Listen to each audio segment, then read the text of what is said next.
Good evening once again. Thank you for your patience. I am Selwyn Collins, your host of CWS Conversations with Selwyn. This evening, we have with us Jeevan Robinson as our guest. But before I introduce you to him formally, let me take a moment to introduce our new listeners to what CWS is all about. At CWS, we have conversations with people about their journeys and how are they using their gifts and talents to help others. So I'm always looking for people that have a story to tell, someone who is doing something extraordinary or doing things extraordinarily well. Because I believe that it is important for us to tell our stories, not just so that we can talk about our successes, but so that we can share with each other how important it is that when we fall to get up, and how important it is for us to face our challenges and never give up. So when I find someone who has a very interesting story, I like to invite them to share with us because you never know who is listening, but especially our young people, who my hope is that hearing one of these stories can be encouraged, can be inspired to step beyond their limitations, step beyond their challenges, and to become something wonderful, something that can be of great importance or great help to humanity. And so I always ask this question. Imagine a young person listening to you and then one day becoming a geneticist or an oncologist or the head of state or someone who may stop a genocide. And with that, I am always happy to come here every week, twice a week, to have these conversations. So I'll take a short break, and when I return, I will introduce you to our guest tonight, Jeevan Robinson.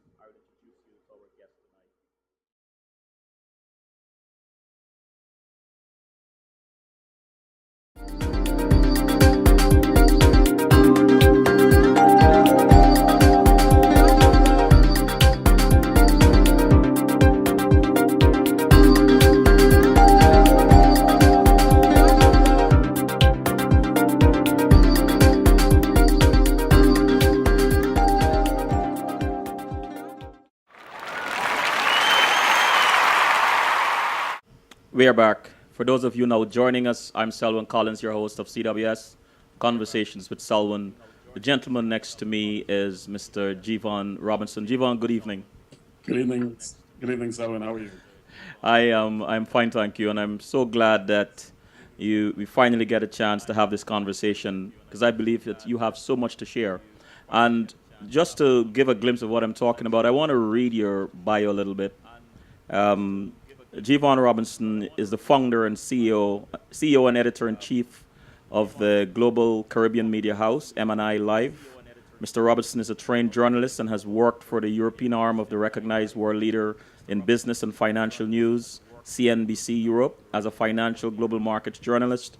He holds a BA degree from the University of Central England in Birmingham, along with other qualifications. His experience has seen him working in locations such as Barcelona in Spain, the city of London. We traveled to locations like Brazil, Singapore, and China, whilst working for Investec Asset Management and Henderson Global Investors as an investment specialist writer.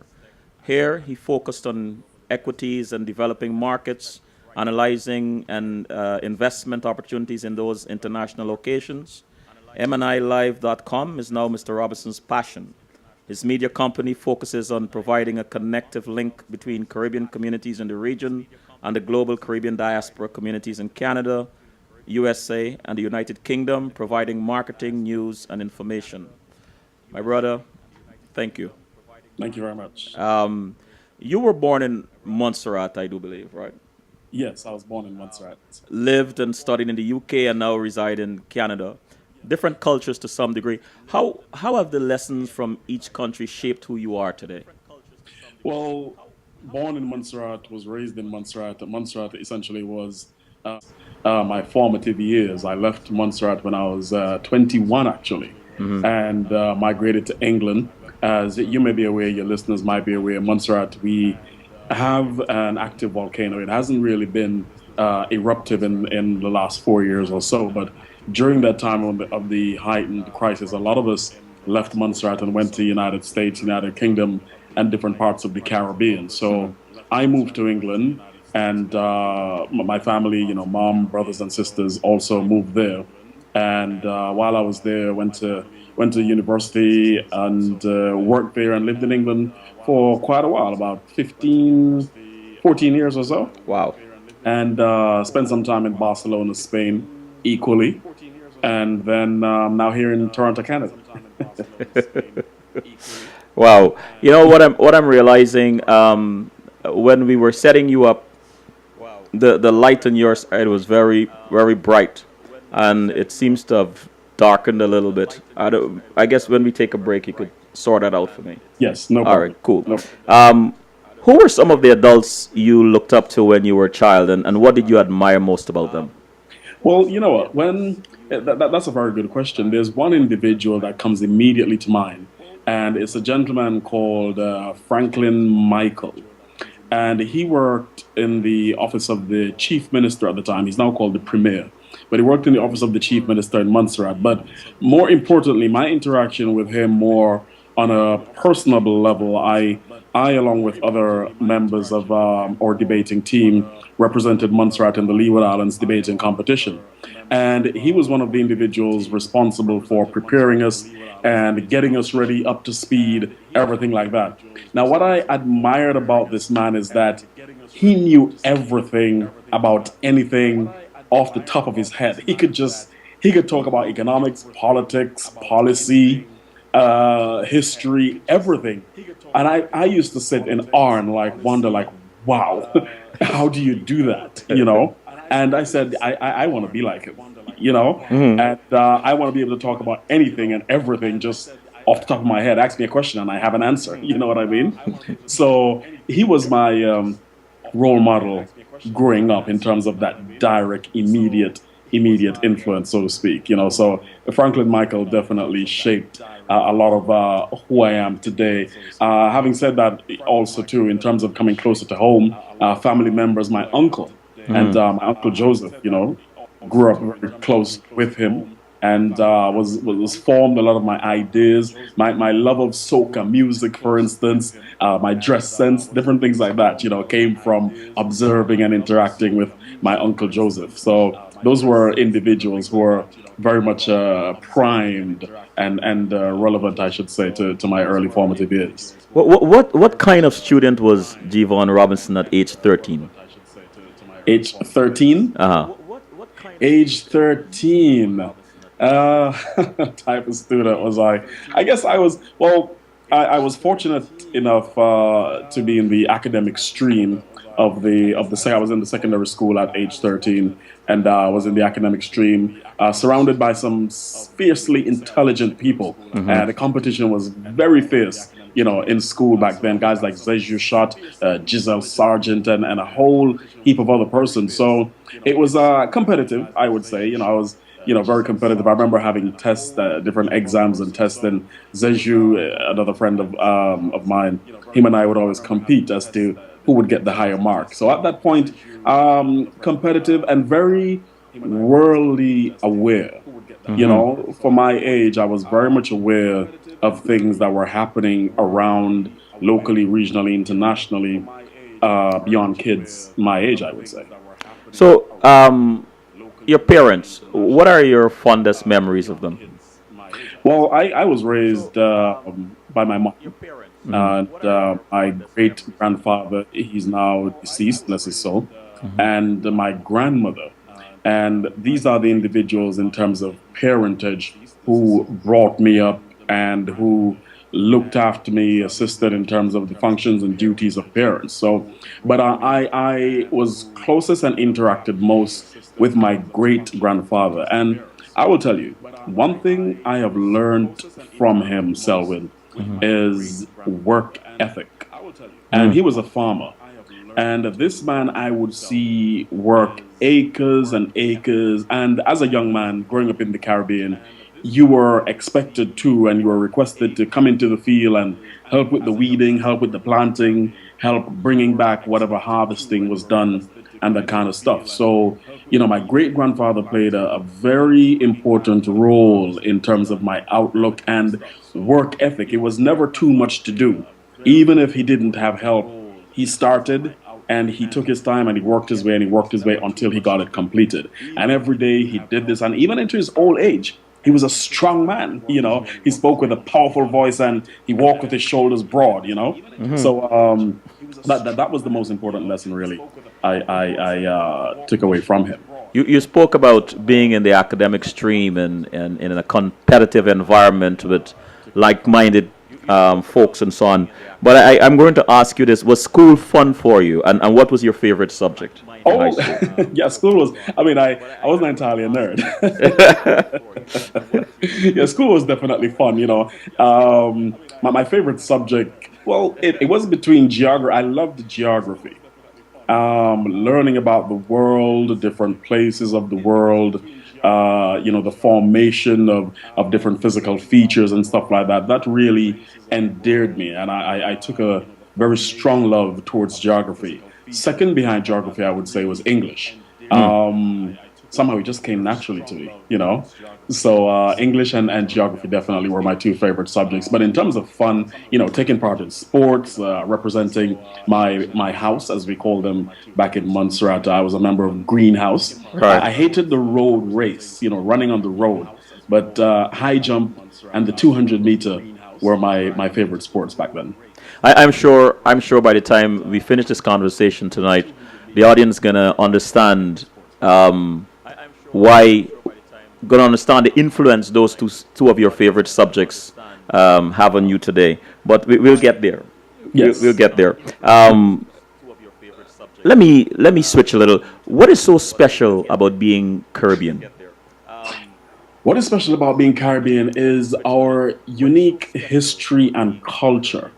Unique history in terms of how we came to be where we are within the region, and our ancestors coming from the motherland and being brought into the Caribbean as slaves. That is the history, and those are the facts as they were presented to us. However, we have, as a people, over the years, we have developed our own unique identity, and we have a culture that is unique in all the world, a culture that is representative of a mixture of peoples, a dichotomy of the Indian, the Chinese, the African, the European. And we have taken that and produced something unique in terms of our expressions, our food, our music. Our music is something that is internationally renowned and something that a lot of people aspire to be like and to emulate, I should say, internationally. So our culture makes us unique as Caribbean people. Can you give us a glimpse into the life of the 17-year-old Jeevan and Jeevan, the man today? 17-year-old, right? Hanging out with my friends in the nearby village. My mom wondering, where is that boy? I sent him to the shop like 2 hours ago.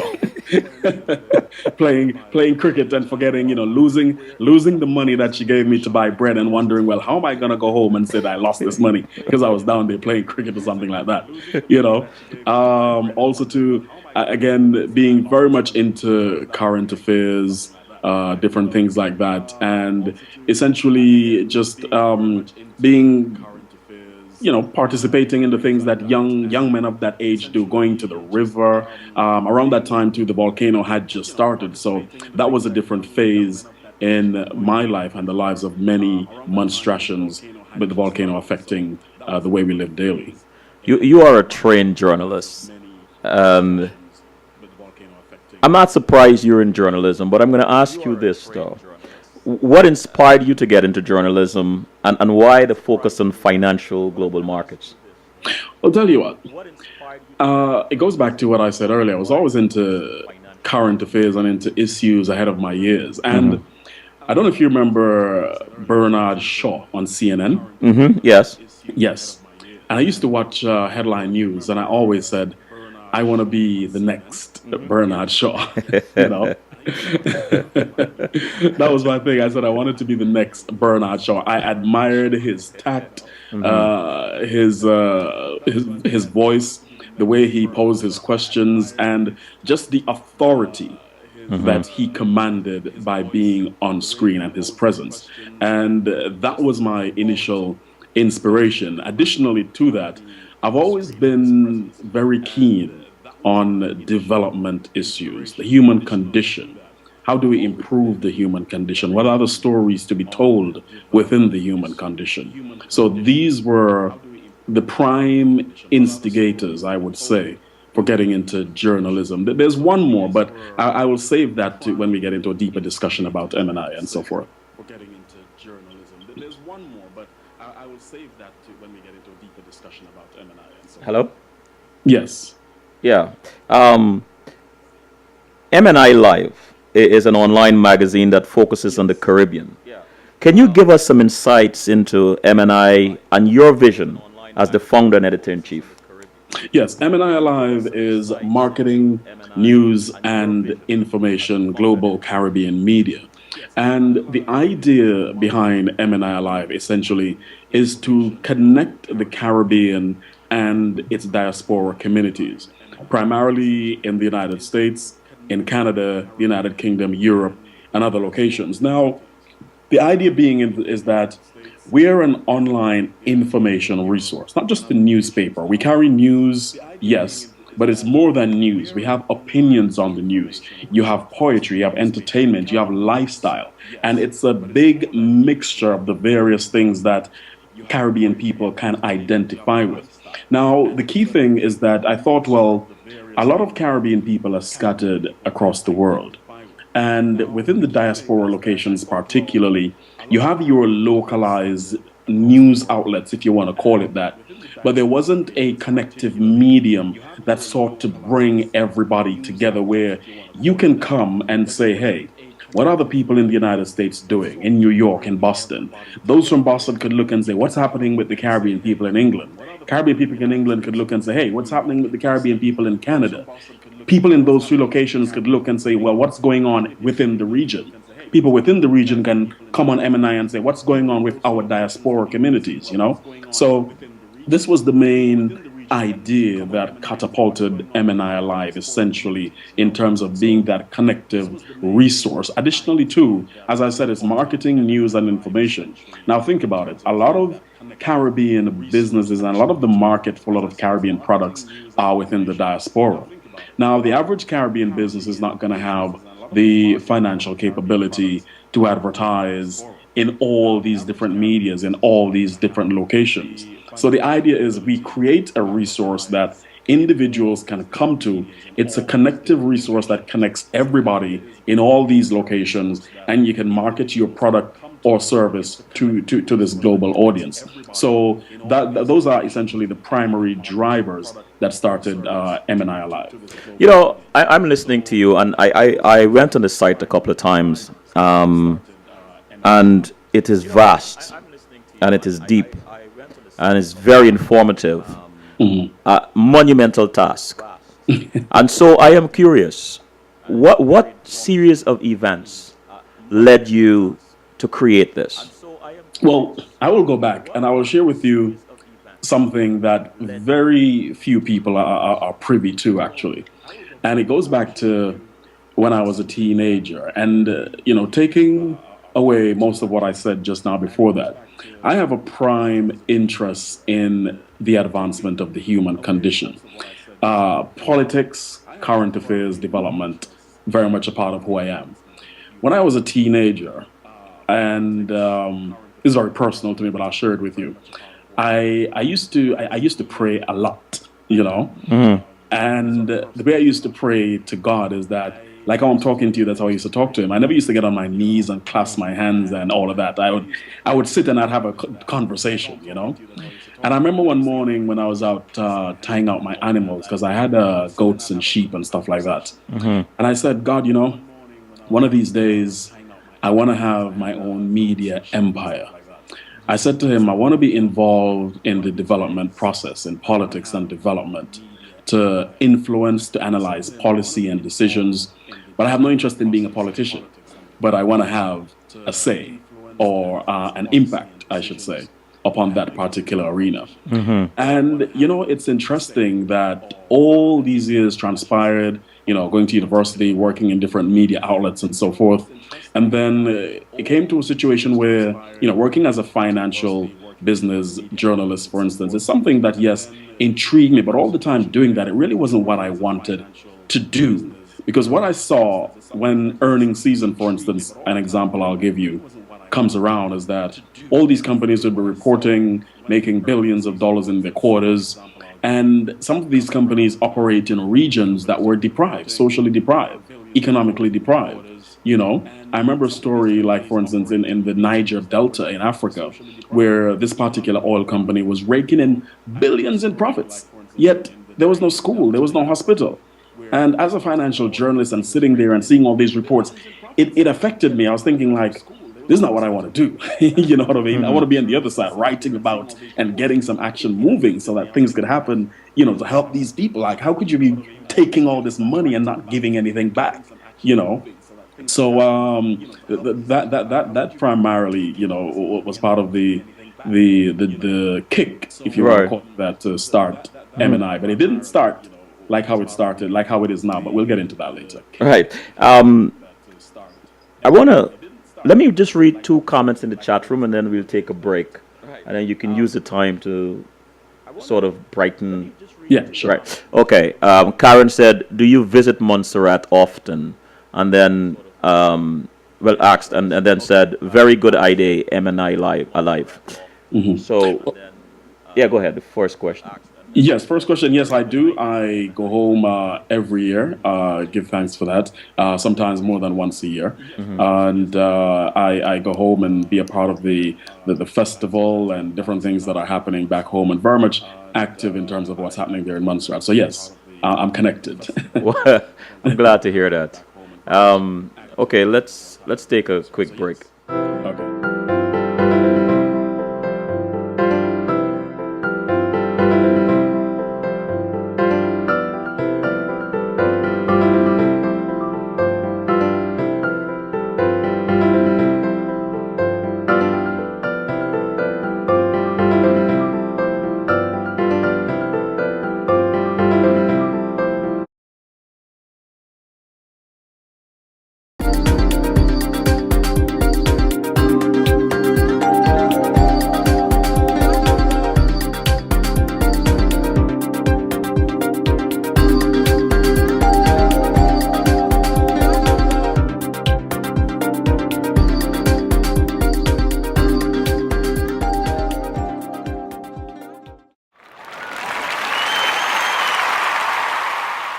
We are back with the distinguished Jeevan Robinson, the gentleman next to me. Jeevan, um, you have seen, researched, and written about developing markets in regions outside the Caribbean. Have you noticed any similarities within CARICOM? Within CARICOM, well, the interesting thing is that while I was a financial business journalist, and especially even moving on, when I was an investment writer working for Investec and so forth, traveled to Brazil. And the unique thing about being in Brazil is that I was struck by just how much like the Caribbean it was in terms of topography and the entire aspect of their development in being a developing country. I guess the difference with CARICOM, obviously, is that we are a grouping, or CARICOM is a grouping that is obviously the islands and the various countries that make up CARICOM are separated. However, I think in terms of the actual processes and the actual policies that are in place with CARICOM, the free movement of people, the labor movement, and different things that they have enacted and are working on ratifying even further. I think are very positive steps in terms of moving forward. And you know what? The general stability compared, like Brazil as an emerging country, and CARICOM also as emerging countries. I think the stability that is commonplace politically and economically within those regions are two of the stark similarities. The Eastern Caribbean dollar is a very stable currency. and most of the other currencies, independent currencies within CARICOM, also to operate on a fairly good footing as compared to other global currencies in developing markets. Um, and then you've worked in Barcelona and London, Brazil, Singapore, and China, to name a few. How did those experiences influence your decision to connect the Caribbean communities? Well, the important thing about having that worldly experience, for want of a better term, is that you get to experience different cultures, different peoples in different settings. But the unique thing, Selwyn, I will tell you, is that in all these locations that I have been, and you mention you're from the Caribbean, there's an intrigue, an immediate intrigue. They want to know more. They want to know if you know Bob Marley. Like, no, I don't know Bob Marley. He's died a long time ago, you know. But people who've never been to the Caribbean, that is, and realize that we're separated by different types of culture, food, even our dialect and the way we speak and so forth. But the commonality that I noticed throughout all these different locations is that there was a general interest and intrigue to know more and learn more about the Caribbean. And I think that too, in terms of the offerings with setting up MNI Alive, instead of just being about development issues and policy and all that heavy stuff, also to the culture and the showcasing of the culture and the lifestyle was very important to the planning in terms of the information architecture and the services in terms of disseminating information that were presented on MNI Alive. Um, how have some of your market and investment analyses prepared or rather positioned you to provide this kind of a media resource to the Caribbean? Well, the good thing about that, and that's a very good question, actually. The good thing about that, in terms of I write quite a bit on politics and global economic, social development issues. And being in an environment where working for CNBC, where you're on the other end of reporting on how well these companies are doing, being working for Investec, where you're an investment writer, where you're writing about how you, as a potential investor, whether individual or institutional, can get involved in these markets. What are the markets that are performing well?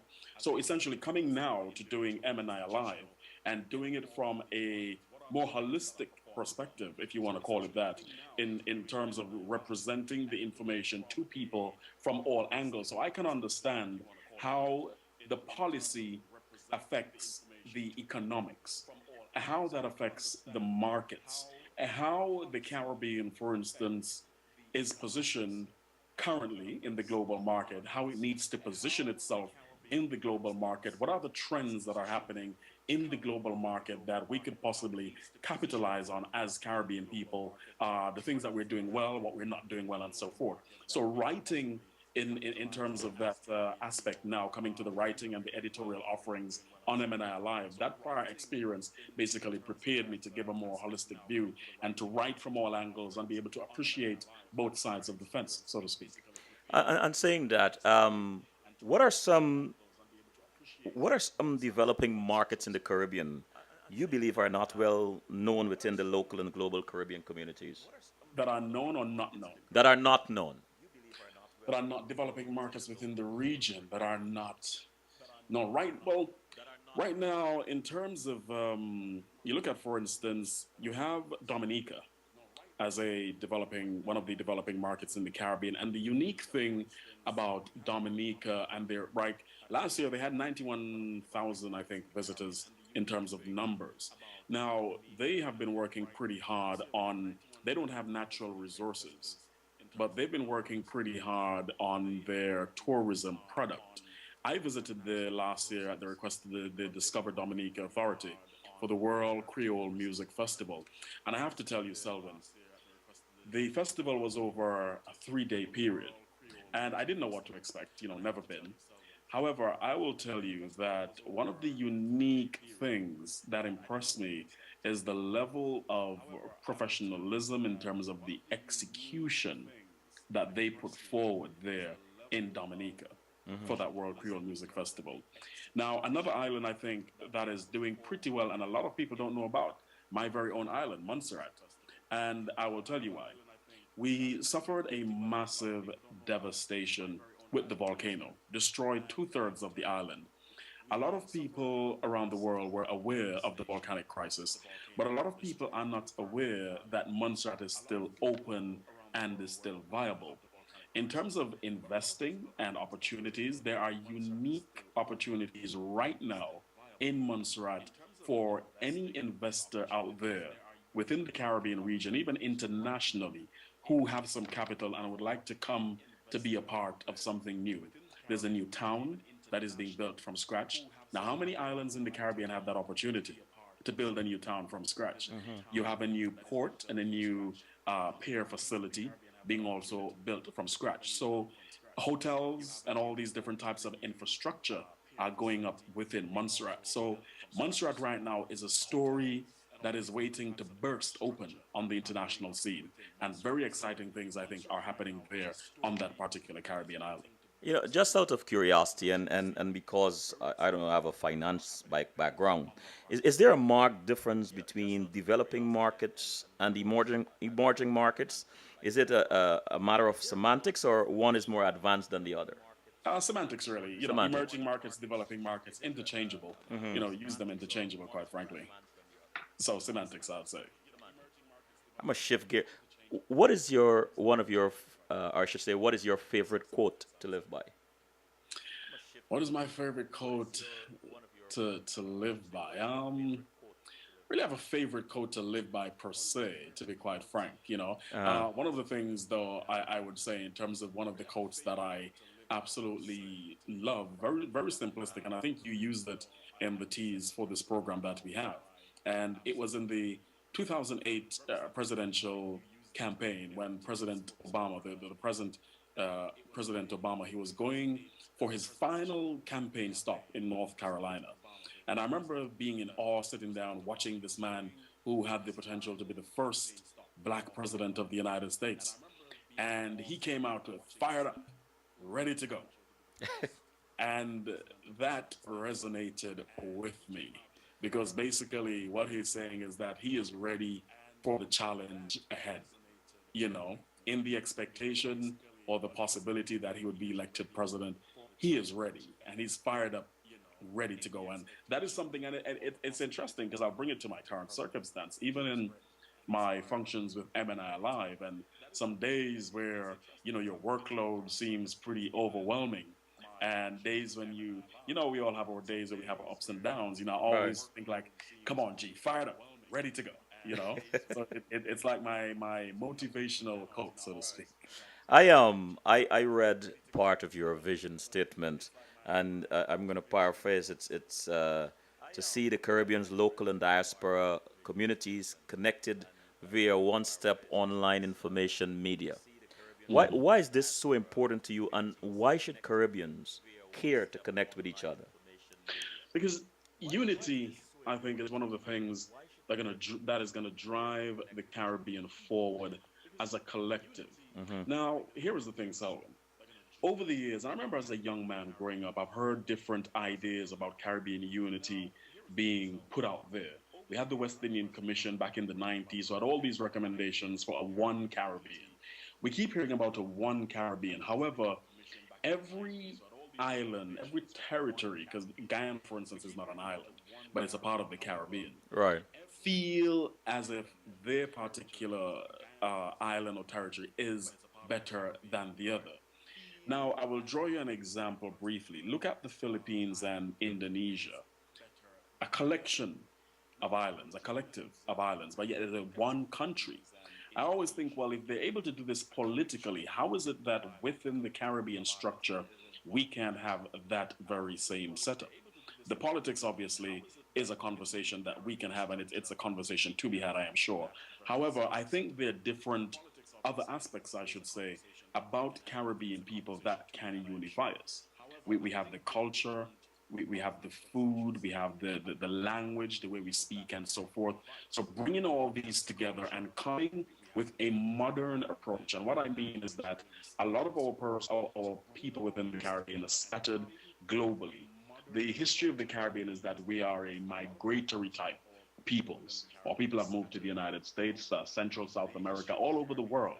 So, how could we now use the modern technology that is there available to us, which is the internet, and the proliferation of the internet, the proliferation of iPads and smartphones and so forth, and have that connective medium where everybody can come together? So, hence why within the vision statement it says using the power of information communication technologies. And that is what we are doing. You and I speaking here tonight, we're using the power of information communication technology to connect, being in different regions. Therefore, too, equally, the rest of the wider Caribbean and its diaspora can use this power, use this technology, and come together and share information, because it is good for us to know what is happening with each other. You Hmm. know, bring that entire unity and connective vibe back together. I'm listening to this, and I'm going to ask you this: what positive story do you always tell a non-Caribbean about the region? The positive thing I always say to non-Caribbean persons about the Caribbean is that we have love, a genuine love for each other. And and Now, and and what do you tell them specifically about Montserrat? about Montserrat, Montserrat is the place where everybody knows everybody. There's no crime in Montserrat, I always say. Come to Montserrat, you'll be safe. Listen, it's it's a story that you always tell people, listen, within Montserrat, you can go down the road or go to town and leave your front door open, all your goods there, and you will come back and meet everything. Matter of fact, your neighbor might come and close your door for you. You don't have to worry about crime in Montserrat. We have, to use an extreme crime, we have a murder in Montserrat, say once every, what, 5, 6 years, something like that, 8. So unlike some of the islands where it's prolific, it happens very often. So within Montserrat, we're crime free. We're a bit of the way the Caribbean used to be, if you want to call it that. This next question, talking about crime, Montserrat will not be, could not possibly be part of this census here, or this sample. But we hear so many negative stories about the Caribbean, the crimes and drugs, killings, kidnappings, murder, etc. But what about the positive stories? Is that part of your vision? And the stories about crime and violence, etc., etc. It's a delicate balance. Being a news outlet, a media outlet, I should say, in that you have to tell the stories as they happen, obviously, in terms of crime and stuff like that. But additionally, I think it's equally important to tell the good stories. And one of the things that we do at MNI Alive is that we feel it very pertinent to tell the stories of Caribbean people who are doing well. So our profiles section, for instance, is dedicated to that, where we profile individuals across a wide spectrum, whether it's business, entertainment, media, whatever it is that you do and you're doing well, we are happy to tell your story. So the profile section on MNI Live is about that. Additionally, we have another offering on mnilive.com that is called empowerment. And the thing about empowerment is that as editor, I felt it was important to have the opportunities where our people can use to enrich themselves being told and given to them. So within empowerment, you're going to find information about scholarships. You're going to find information about business opportunities. You're going to find information about business champions. Who are those business people within the Caribbean community? New business startups as well as established businesses who are doing well, who persons could look at and say, you know what, I like this particular business, what they're doing. I want to do something similar. Or I have my idea that I now feel inspired to come forward and put out there into the global marketplace. So these are different areas within MNI Alive that we use. A Caribbean woman, for instance, we feel that the Caribbean woman is unique and her story must be told. So within Caribbean Women, you'd find information about those females within the Caribbean, within our diaspora of Caribbean heritage, who are excelling within the global space within the regional space, information on poetry and different things like that, that help to enrich and uplift the human spirit. Let me just go to the chat room a second. Jean said, I didn't know that about Montserrat. That came in a while ago, I guess, when you were talking about the development, the rebuilding of the city, and so on. And Yes. Rose said, genuine love for each other. Very true. Jean said, asked, rather, how do you choose your stories? Hmm. And Hilde said, great interview, listening from Germany. Whatever Jeevan says about Montserrat is true. You see, we were just talking about connectivity and connection. Here's somebody in Germany that is Yes. able to join us and have this conversation. Um, let's let's take a quick break, very quick. Yes. And Okay. when we come back, I want you to start with Jean's questions. Question: how do you choose your stories? No problem. All right. And when we come back, I want you to start with Jean's questions. Question. Said, suffer the little children to come unto me.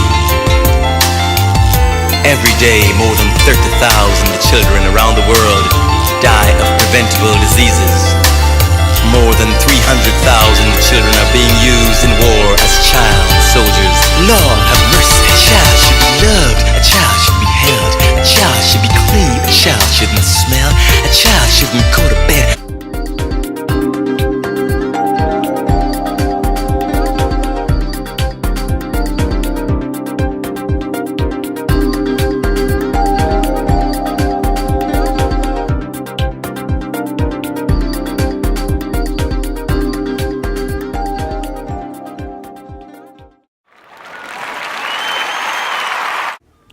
We are back with a distinguished Jeevan Robinson.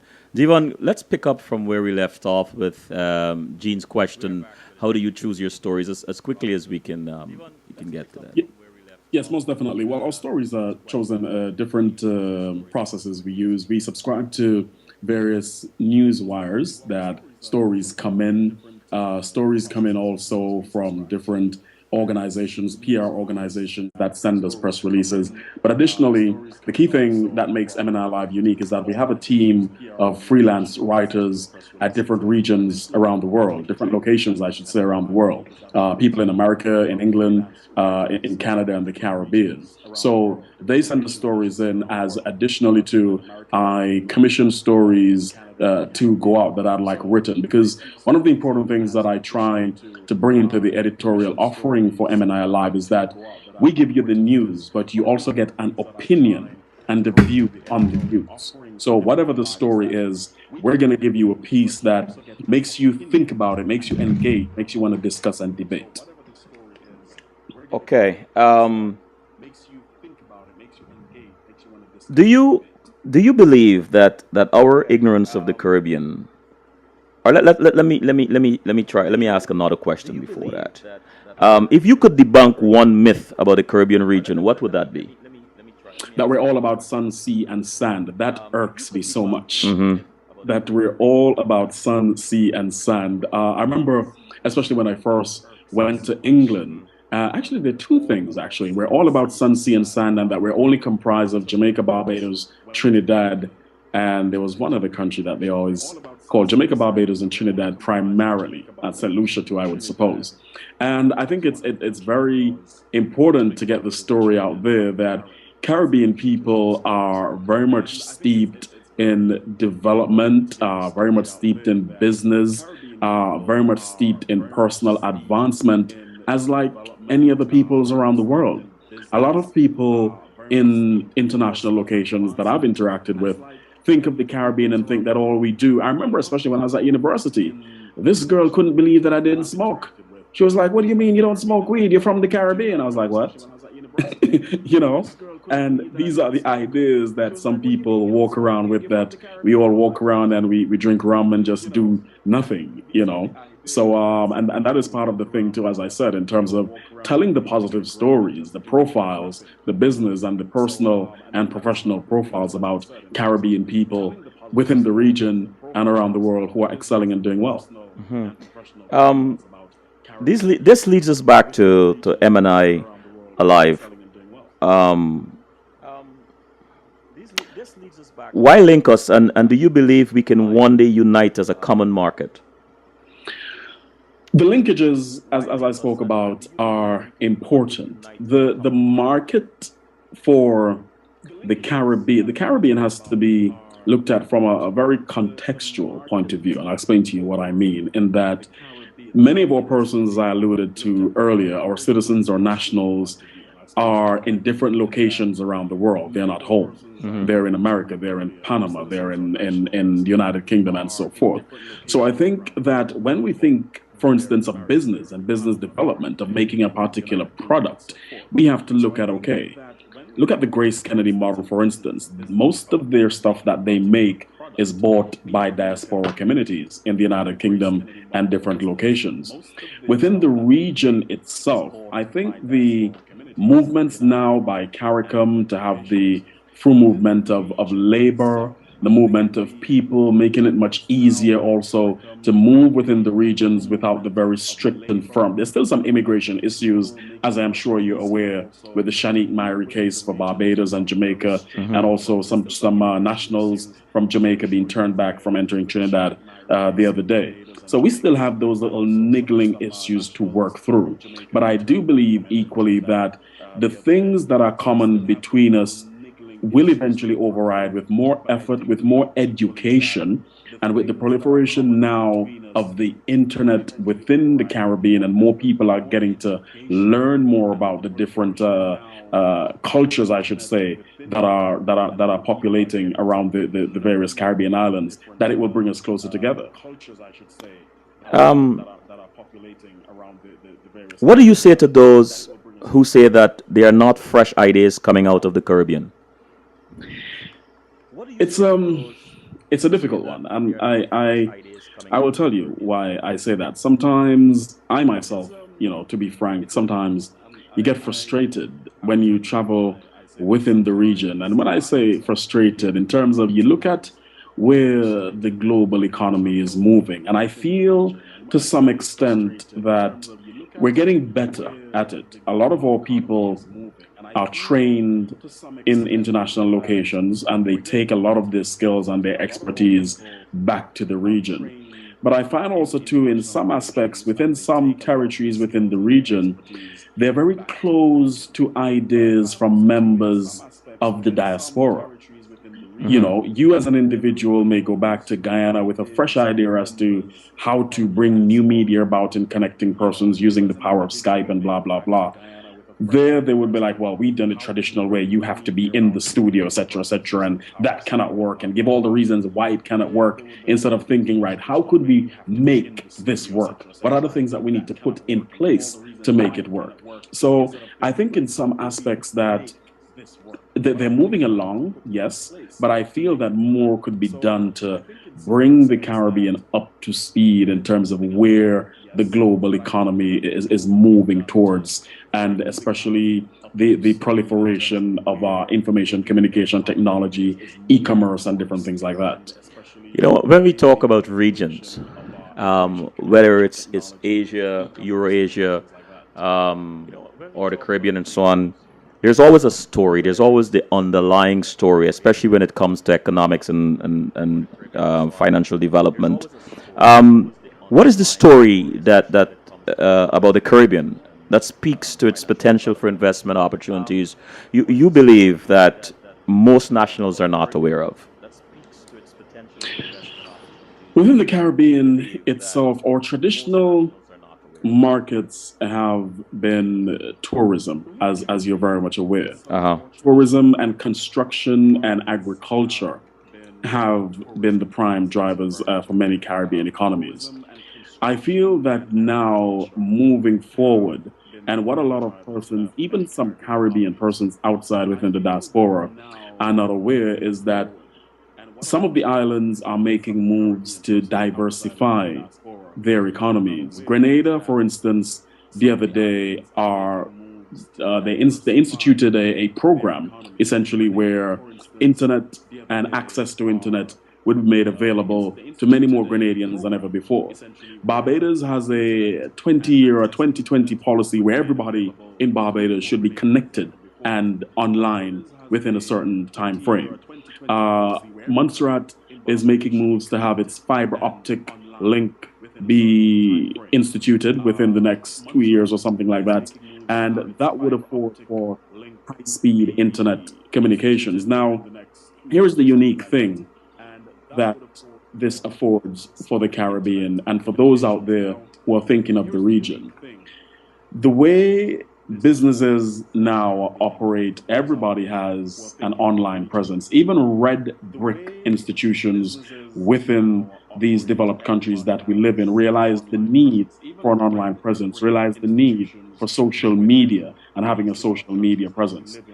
Business ideas coming out of the Caribbean need not be stipulated to the traditional type. You could have a business that is based entirely online. You could have a business that is based in the Caribbean manufacturing products that are shipped abroad or marketed to the international community using the online media.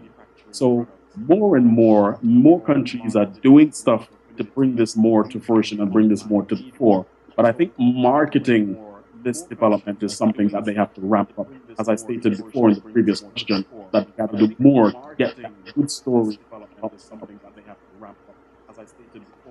Um, in your interactions with other Caribbeans and your research, what is the data saying about investment opportunities in the Caribbean? Well, for instance, you look at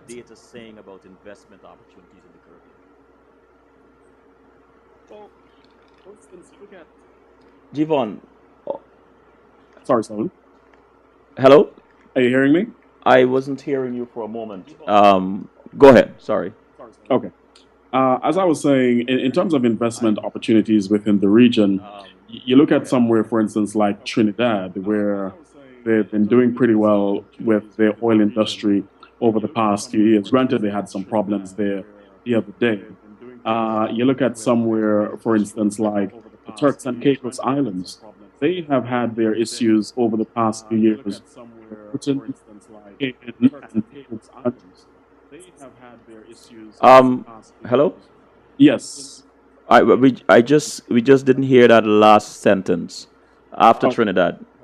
I was speaking about the Turks and Caicos Islands, Uh huh. and they are on a serious rebound. As you're aware, they had some issues in terms of corruption and so forth, where Britain had to come in and take over the management of the island in terms of managing its affairs. But now they're rebounding, and the real estate investment and stuff like that that is coming out of there is a very good story.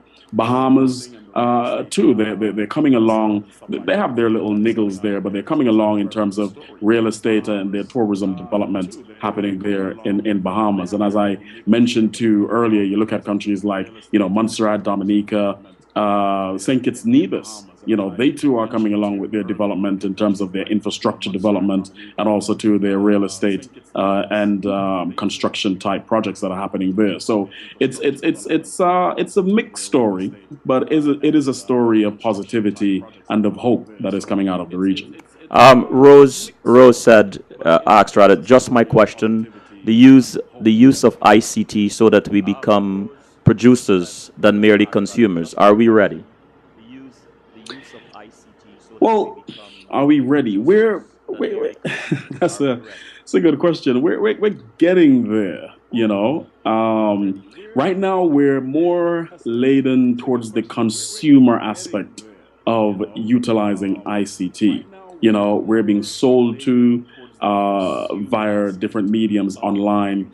But I think it's a situation where I think, for one, it has to be a policy directive coming from the governmental institutions that say that we want our various islands or various territories, sorry, to be ICT proficient within a 10, a 5 year, whatever time frame. We want to push within the school curriculum to the young persons that their business ideas need not be a brick and mortar type idea. They could develop something, a product, whatever it is, a service even, and sell that, market it online to a wider Caribbean audience, or if they choose to go further afield, to a more international audience. So I think really it is a process that has to start with education. And with the education, too, I think policy directives have to come from the top that say, this is where we want to take our territories or our particular territory within a given time frame. You know, you mentioned tourism earlier, and there is no, and you mentioned marketing, and when you bring the two together, I mean, one does not necessarily survive without the other, or I should say, tourism needs marketing, and with that marketing, image is very important, right? So when I think about image in the Caribbean, and especially economic development, I think about turnaround, right? Is the Caribbean on a turnaround? A turnaround on how it manages its own image, and see how I can phrase this. How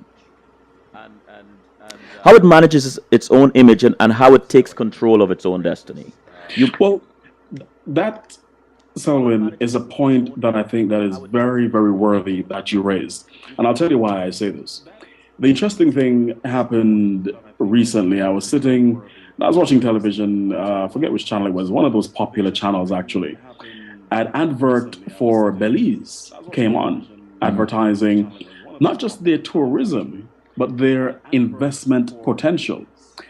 I saw an advert additionally for St. Kitts Nevis, I think it was, and the very same concept. So I think the Caribbean is realizing that yes, the tourism product is important, but instead of allowing the tourism product to be marketed by, or the story to be told by the North American, the European visitors, and so forth, these tourist boards now are taking the mantle and essentially putting marketing programs together that are pushing the message out there that the Caribbean is ripe, yes, for your sun, sea, and sand, but also too, the Caribbean is very much alive for investment. So within these commercials that I saw, it's a two-pronged type story being told, which I think is very good. And I think also too, you look around the region. When I was in Dominica last year, for instance, and I spoke with the director of tourism there within Dominica, and as he said to me, their goal is to move beyond and have over 91,000 people coming into the island for 2014. The good thing about it is that they're not just using the traditional type media before in terms of being stipulated to magazines or radio type adverts and stuff like that. They're going out there on the internet. As he said to me, social media is a key driver in telling the story of the islands. And I find a lot of islands now, if you scour through Facebook and Twitter and stuff like that, a lot of them are having a presence there and are pushing out the stories, pushing out the different things that are happening within the island. So all these are examples of taking charge and getting the messaging right.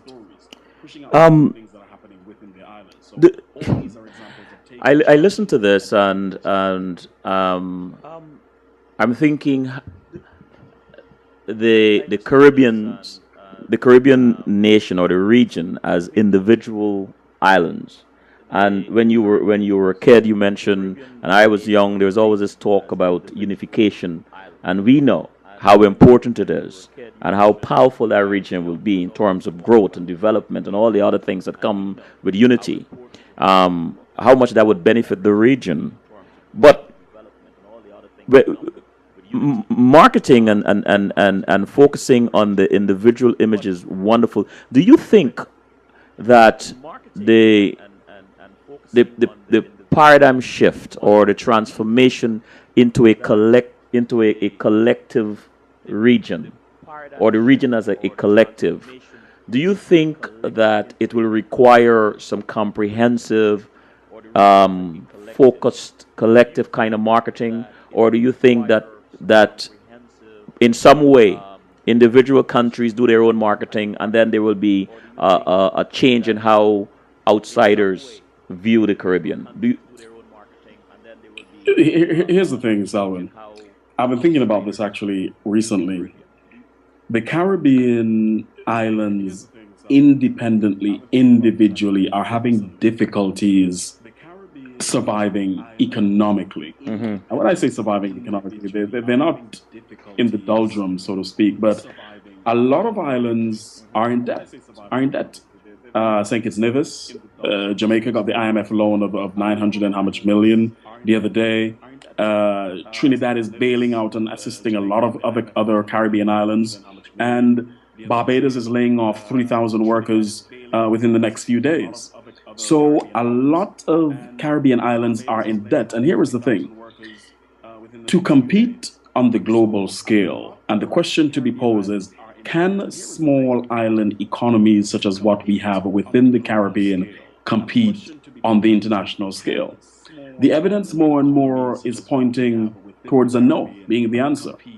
And I find that having a paradigm shift, as you referred to earlier, where we look to market and promote the Caribbean as a one collective region, I think would be beneficial to us.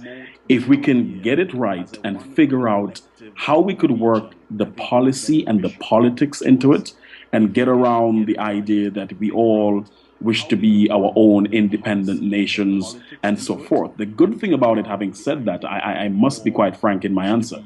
CARICOM, OECS, these are groupings within the Caribbean community that have done well in terms of bringing islands together. You look at the OECS, for instance, and the Eastern Caribbean Currency Unit. They have done a very good job of keeping the EC dollar stable for years. And these are small island economies, but still they have one collective policy currency-wise. So I am saying, and I referred to in the earlier stages of our interview with Indonesia and the Philippines, that are a grouping of thousands of islands, even more than the Caribbean, but yet they have one collective governing structure. It is for us to figure out how we could get that done within the region. And if we could figure that out with a view towards the future, a view towards the next 20, 30 years, wherever down the line, and say, listen, we're going to come together as one Caribbean. We're going to market as one Caribbean and bring the investment and the business in and the messaging that we take to the world as one Caribbean. Because when you come to Indonesia, you come to Indonesia. Yeah, you may go to different islands, but you come to Indonesia. You invest in Indonesia. We need to look at the Caribbean from that particular perspective, I find. Jeevan, I wonder, as Indonesia began, I don't know when it happened, their upward trend or their direction or movement in this direction, was it exclusive of the artists, the creative people, the poets? Because usually when a message of that nature has to be presented to transform minds, transform culture, way of doing things, to make an impact on tradition, to inform and allay fears that your traditions will not be destroyed. You will still have some amount of autonomy. I believe that in that kind of messaging, the artists are important. Do you think that we are missing something in the Caribbean? Excellent point, Selwyn. Excellent point. The artists are the storytellers. Mm-hmm. They are the holders, if you want to call it that, of culture, along with the historians, obviously.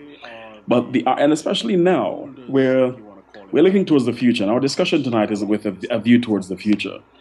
We have to look, some of the older heads, Selwyn, we're not going to change. They may be open to listening to the ideas, but they're stuck in this is how it should be. We have to look towards the youth, the young people who are coming up. We have to look towards the mediums that we could use to reach these young people. The musicians, the poets, the different artisans out there who the youths interact with. Use them and use the mediums that they propagate to the young people to get the messaging out there. And I find if we could start a process of changing the minds of the young persons, then we are well on the way towards getting to where we would eventually want to be, let's say 20, 30 years down the line, whatever it may be, because then such persons would have been, I don't want to use the word conditioned, but that's the word that's coming to my mind, but they would have been aware, so to speak, that it is not a bad thing to consider ourselves as one. It is not a bad thing to think about political unity. it is not a bad thing for Jamaicans and and Bajans to get along, or Trinidadians and Bajans to get along. You know what I mean? So it is with the young people and using the artists and the different expressions really to get the messaging out there. You know what? When you say that, Jeevan, I cannot help but thinking about Bob Marley. And someone mentioned last night on my show last night, considers Bob Marley the greatest philosopher of the 21st century. And we came together as young people in our time under Bob Marley music and his messaging and so on and so forth. So I am only saying this to underscore your point that, and the point I was trying to make, that the artists are important. And I always believe that in any culture, any social change, any political change, there has to be a common thing, a common theme, a common pain that people rally around, and we have Yes. to find that. Because I think the Caribbean is it will survive because we are people, but to survive competitively and to be able to fully utilize our our intellectual, our human capital, and all the other resources we have to come together. I, sorry, go ahead. No, I was saying we have to find a way to unite. So I'm with you on that. But I want to go into the chat room. Jean asked, "How is your magazine influencing the conversation about investing in the Caribbean?" And then Carol said, "Good night. Been listening and enjoying this conversation. Very insightful." Thank you. So Well, in terms of investing in the Caribbean, investment opportunities, that is a section to M&I Alive that we're going to be bringing forth within the next 3 months. Because as we've been having throughout the entire discussion here this evening, it is very important to realize that the Caribbean is ripe for investment. But most importantly, why we're going to be bringing forward a unique and dedicated section on investment and business within the region is that we feel that for development to happen within the region, we can't just look to those that are within the region. There are many folks within the diaspora who already give back to the region, Selwyn, by way of remittances, by way of skills and so forth. But there are even more individuals out there who would like to give back, would like to buy a piece of land, would like to buy a house, invest in a business opportunity, and so forth. However, the question that came to my mind is, how do people access this type of information? So I said, well, we're going to bring forward the investment opportunities section to M&I Live, and that's going to be going live within the next 2 months, realistically, in terms of getting it all ready and stuff like that. And what we're going to be aiming to do is have the various means by which you can invest in the Caribbean, whether it's if land is your thing, if property, if business, if you're looking to give back in some form to schools or community development, different things like that. So that is going to be something that we're going to be bringing forward as another section to our media. And as I said, that will happen within the next 2 months. you know, I want to do some rapid fire because I always get caught on this show. I say an hour and a half, and time just bears down on me. So I'm going to ask you some rapid fire questions because I have a few here I really would like you to answer and as quickly as possible. What type of positive trends in the region should we be paying attention to in 2014? In 2014, we got to be looking in terms of positive trends that are happening right now within the region. Well, for one, the movement away from tourism product. A lot of regions are moving towards ICT and diversifying their various economies. So I think we got to look forward and see what's happening in that. Leisure is another big part that is happening with the Dominica World Creole Music Festival, the St. Lucia Jazz, and the St. Kitts Music Festival. So those are big parts that are happening within the region. Any trends that appeal to you? Well, particularly for me, in terms of my feel and where I am right now, the ICT and the movements towards ICT, the lot of noises I'm hearing coming out of the region towards that is what I find particularly appealing. And I don't know if this is a fair question. You have spoken so eloquently about what you've seen in terms of change. But what are some of the signs that things are changing for the better in the region? Well, one of the things I think is that people are becoming more vocal.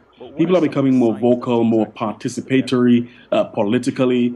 People are becoming more vocal socially. Crime is on the rise in a lot of islands, and a lot of persons, a lot of citizens are speaking out against the proliferation of crime. So the Caribbean person is no longer that docile individual who sits back and allow politicians to dictate policy. The Caribbean man, the Caribbean woman, the Caribbean youth is speaking out about their future and where they want the islands to go. So that is something that I Maybe find. maybe that, as ironic as it sounds, that might very well be the theme or the thing, the thread that bring us together, the Mm, crime. You know. having those discussions. Yes, yeah. Who are some Caribbean people you admired as a child, and who are some you admire today? Well, I read about CLR James. I've read his book, The Black Jacobins, where he spoke about the Haitian Revolution with Toussaint Louverture. Right. A friend of mine recommended CLR. I read him and revered him equally. Cricket obviously is a big part of the Caribbean culture. Reading about the great Sir Viv Richards, seeing my uncle, sitting with my uncle and listening to radio when Viv Richards was doing wonderful things. So the West Indies cricket team of yesteryear, and still today, I still support them despite. We're not gonna go there. Yeah, despite. So those are some key individuals, and different individuals also too. Another individual in terms of learning about and reading about Eric Williams, the great economist, and Right. his contribution towards Caribbean economic structures and development. So those were individuals that I read about and wanted to know more about as a young man growing up. Yes. What are I'll leave that question for last. I gotta ask you these rapid fire questions. I'll come back to that. Um, what are you most thankful for? Thankful for life. Hmm. Yes, thankful for life. The opportunity to awake every day and pursue a dream, pursue a goal. Thankful for the gift of ideas, to be able to conceive something within the mind, to put it on paper, to thrash it out, with other individuals, friends, family, and to bring it to fruition. And that's a gift from the Most High that I'm definitely, and I give thanks for continually every day. What do you think young people in the region should be focusing on in 2014? For 2014, young persons within the region should be focusing on self development and self empowerment. How do they, and I say we because I'm a young person also, how do we empower ourselves? How do we get away from the dependency culture that is historic within the region? And I say historic from the way we've come through being colonies of Britain and different European entities to being developed nations, but even more so, how can we further empower ourselves to be major players and serious contenders, not just within the region, but on the global scale? How do we do that? How do we empower ourselves? You have given us so much about your perspective on the region, and I thank you for that because it is a very important, or these conversations are very important to have, and I applaud you for your media effort. But I'm going to shift a little bit to the personal with you. Still rapid fire. What is the one thing about you most people do not know that might surprise them? That I could sing. That I could sing. Okay, okay. What was the most challenging or painful decision you ever had to make? Leaving Montserrat. Okay. What is gratifying about being Jeevan Robinson? Being able to inspire people and motivate people. Who or what inspires you? Life inspires me. What kind of music calms you down? Sorry, were you going to say something else? Oh, I would say life inspires me, and being able to contribute positively towards the human condition. I'm glad I asked. I am glad I asked. What kind of music calms you down? Calypso and soca. My boy, my boy. Well, I'm to reggae, man. Reggae too. I mean, I Oh, grew up in a okay, Rastafari. okay. My mom's a I have to throw that out there. I have to think about my show. All right. Have we But seen the best? Huh? sorry, Sorry. sorry. I'm going to say I'm first the soca man, then everything after. Okay. Have, have we seen the best of Jeevan yet? Not yet. Not yet. I feel there's more to give. Okay. Who is Jeevan Robinson evolving into, and who will he be in 10 years? Evolving into a leader Uh huh. and someone to be looked up to, a role model, hopefully. But I see myself as having a purpose. And it's interesting. I prayed the other day and I said to the Father, whatever your purpose is for me, I think I'm ready to accept it. And whatever it is, I will do it. Amen. What would you like your legacy to be? Someone who did not hesitate, someone who put his ideas to the wheel, someone who you knew where you stood and what my thoughts were or are on a particular topic. If you had the chance to go back in time, what would you tell that 17-year-old boy or young man? Do what you did, but do it even better than you did at that point in time. What projects are you working on now? Well, currently we're developing M&I further. Okay. So that is happening. And the investment section, as I told you a while ago, is coming on stream in a few months. So we're planning that at the moment. And that's going to be coming to fruition. Also, there's another idea that I'm working on to do specifically with Montserrat to bring forward a collective human action type organization called the Montserrat Progressive Alliance. So The Montserrat Progressive Alliance? yes, it's not yet ready for dissemination yet, but the ideas are churning and they're being put on paper and being thrashed out. I have a very good friend who I had the honor to interview or have a conversation with. I don't like to use the word interview. Several months ago, Dr. Sean Pilgrim, very good friend. He was born in Montserrat as well. I have to introduce the two of you. I really must. Yeah, because he has a marvelous ideas and passions about the Caribbean and the Caribbean unification and so on. Finish this sentence for me.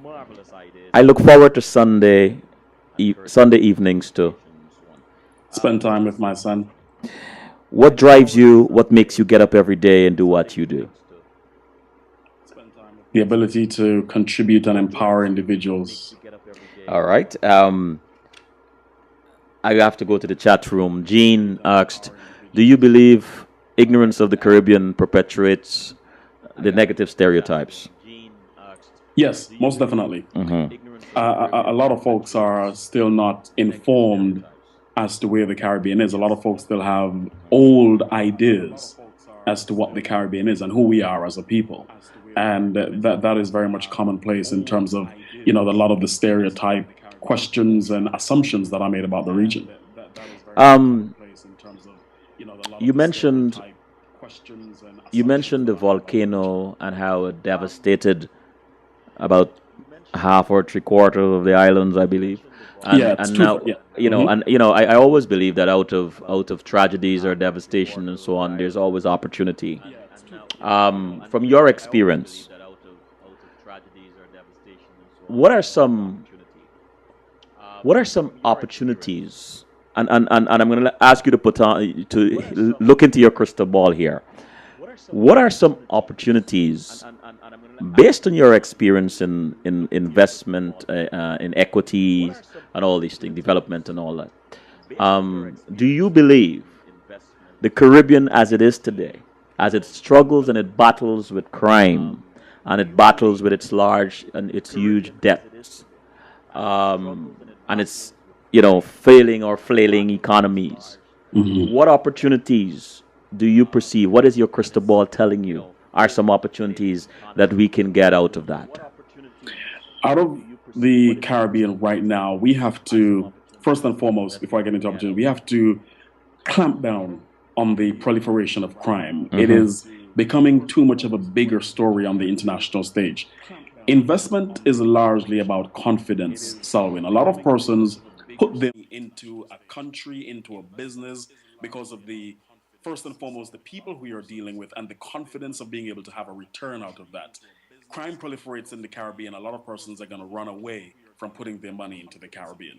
Having said that, if we can't get the crime under control, we can continue to be major players on the global stage, or to continue to develop, I should say, to be major players on the global scale.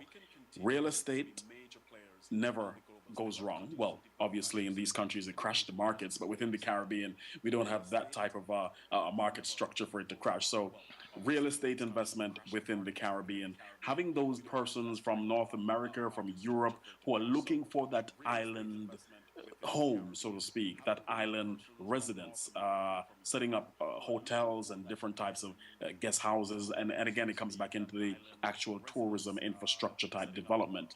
But also, too, on a wider scale, looking also, too, in terms of how can we now use the trend that is happening within the global economy and using the availability, I should say, and the easy access of online media, online communication technologies, and developing key industries, or tapping into, not even developing, but even tapping into already existing industries that are out there, and see how we can create a niche.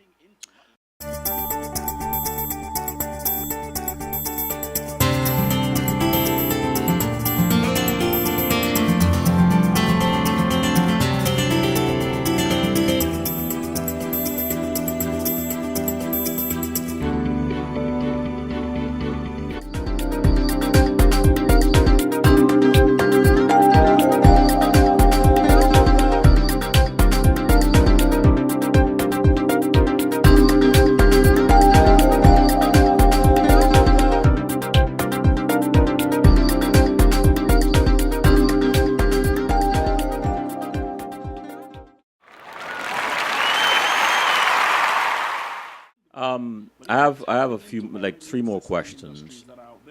There's one that just came to mind, and that is about conversation.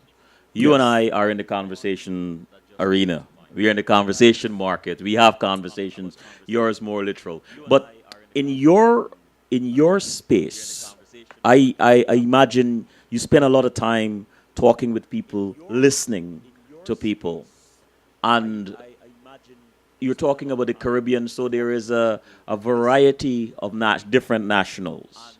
Yes. You hear these individual conversations and so on various topics. What do you think is the larger conversation? Or, oh, okay, let me change that. What do you think is one conversation that is very important that we are not having yet? But you can hear the buzz, you can hear the beginning, the tenor of it, but we are not having it fully as yet. What is that one conversation? I think the conversation we're not having yet right now that I'm hearing undercurrents of is, are the current crop of Caribbean leaders failing the region? And as I said, that is just from picking up from different emails that I receive to different articles that I may publish, conversations on social media. And this is coming from younger persons, interestingly, who are asking these types of questions. So I think it is something that is there to possibly erupt maybe this year, maybe within the next few years, where we're looking at leadership within the region. Where is the region moving to? And are the leaders collectively, look around the Caribbean, are they more steeped in self interest, nepotism, personal gratification, and fulfillment, and are failing the wider developmental needs of the region? As you answer that question, as you were answering the question, I'm sitting here thinking that fate was cruel to me tonight because it just gave me that question. And as you were answering, I'm thinking of a question I asked my first guest for the year, a woman. Does she believe that friends and I are talking about this, for the Caribbean, for women, female heads of state, to dominate the political theater in the Caribbean? But we'll have this conversation another time, Jeevan, because you are coming back on CWS. We have to have you back. We have to talk about thing that you're developing, the what is called the The investment and business exactly. sector. We have to have this conversation again. But Wonderful. before you go, please oblige me with this one. What are your real concerns, your deep concerns and fears about the future of the Caribbean diaspora to connect and share information and idea among themselves?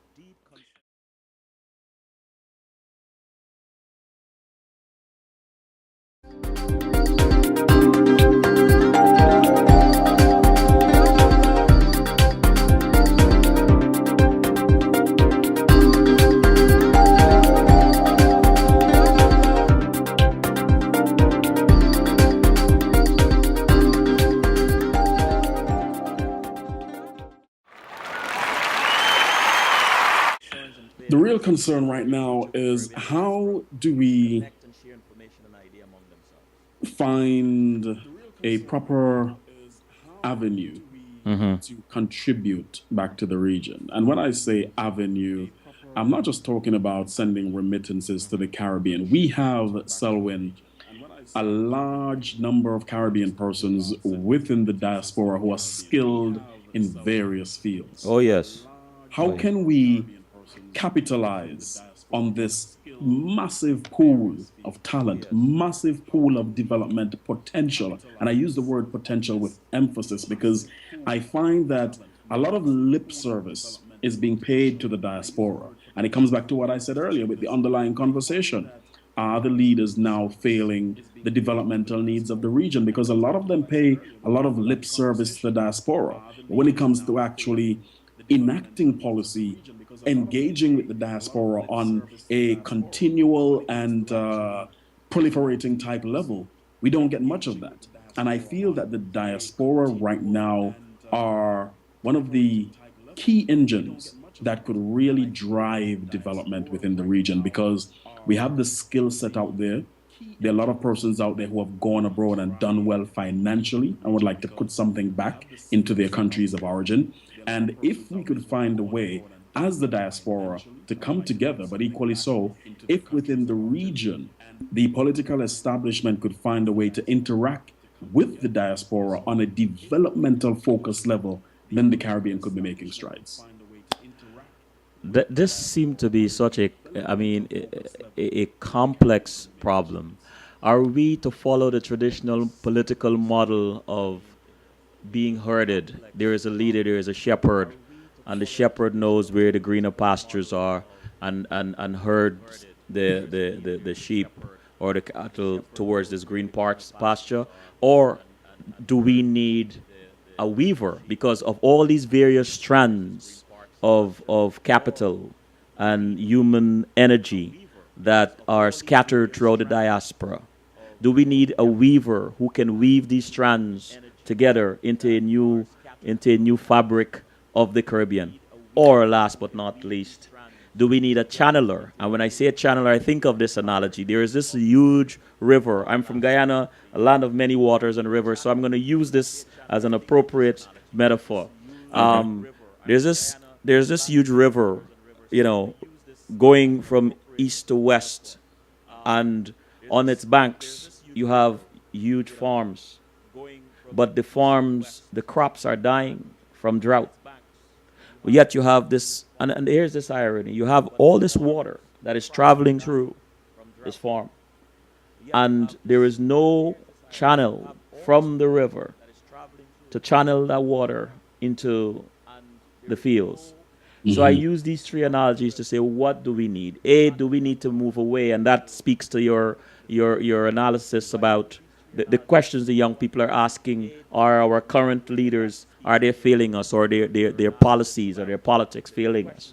That's one. A, the other one, do we need weavers? Someone or someones who can weave these various strands together.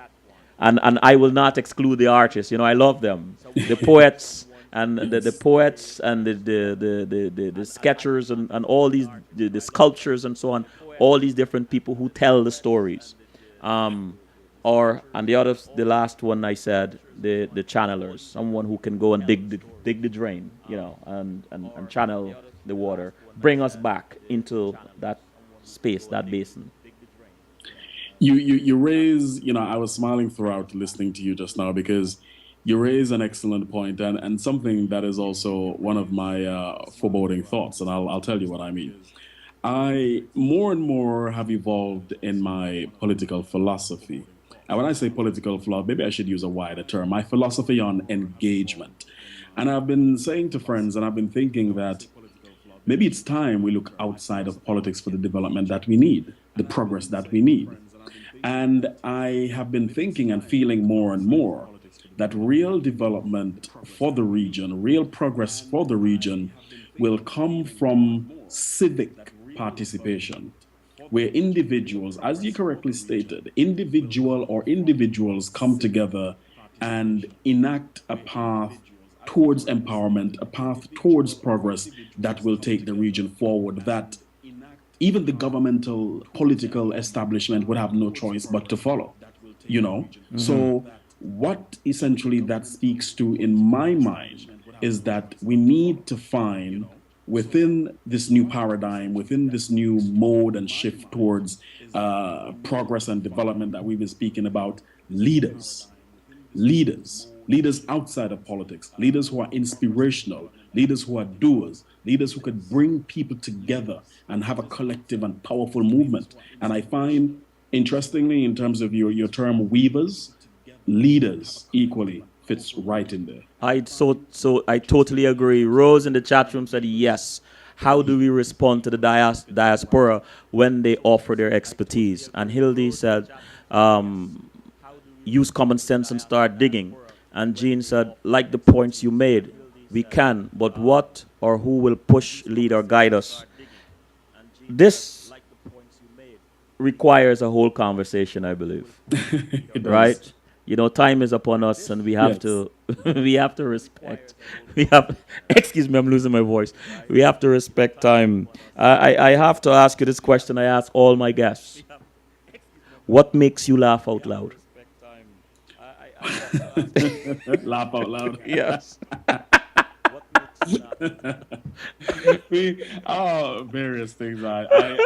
I'm a sucker for a good joke. I like talking nonsense. I may a lot of a lot of persons think I'm so serious, but I really like Right. talking a lot of crap.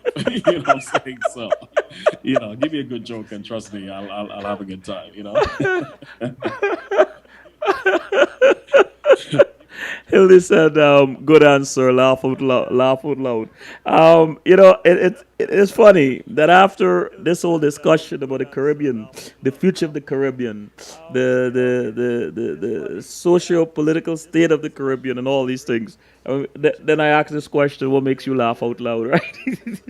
It's an interesting contrast. But Jeevan, look, with all seriousness, I have to say this. No, to hell with seriousness. I have to say this, my brother. Thank you so much. Right? Thank you so much for coming on.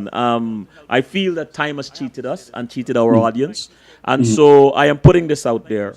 I'm inviting you to come back on CWS. Well, now you are a member of CWS, so that Thank you. goes without saying. But we Thank have to make this happen because I believe that what you're doing is extremely important to us as a people, to the region. I believe that you have a lot to tell, and I think that we are only now scratching the surface of M&I Alive. Yes. Congratulations on your effort, my brother. Do not stop. It is very important to continue. We need that. We need many lights, right?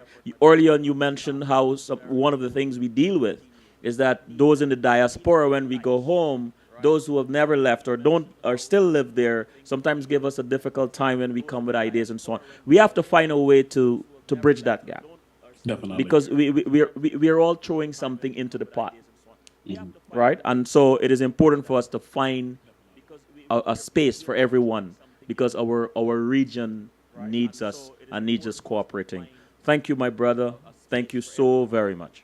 Well, thank you very much, Selwyn, for first of all inviting me on the program and for reaching out. And I want to thank you definitely for affording the time. And the discussion this evening has been very hearty, fruitful, and you've shared lots of insight by your questions and allowed me to express some of the things that have been pervading my mind. So I thank you very much for your follow-up invite. I do accept, and you know where to reach me. Just send it out, and I'll definitely make myself available. To the audience that have been listening to us this evening, thank you also for taking the time and for submitting your questions, and questions that have been very worthy and have even added more fruit to the discussion that we've had tonight. So thank you all, and thank you, Selwyn. You're welcome. Rose said, good interview, good sharing. Hilda said, thank you too. Thank you too. Thanks for that tongue twister, Hilda. Thank you. You said you're in Germany, so I understand your motivation. Thank you too. Okay. Good night, and God bless. Night. Good night, and God bless.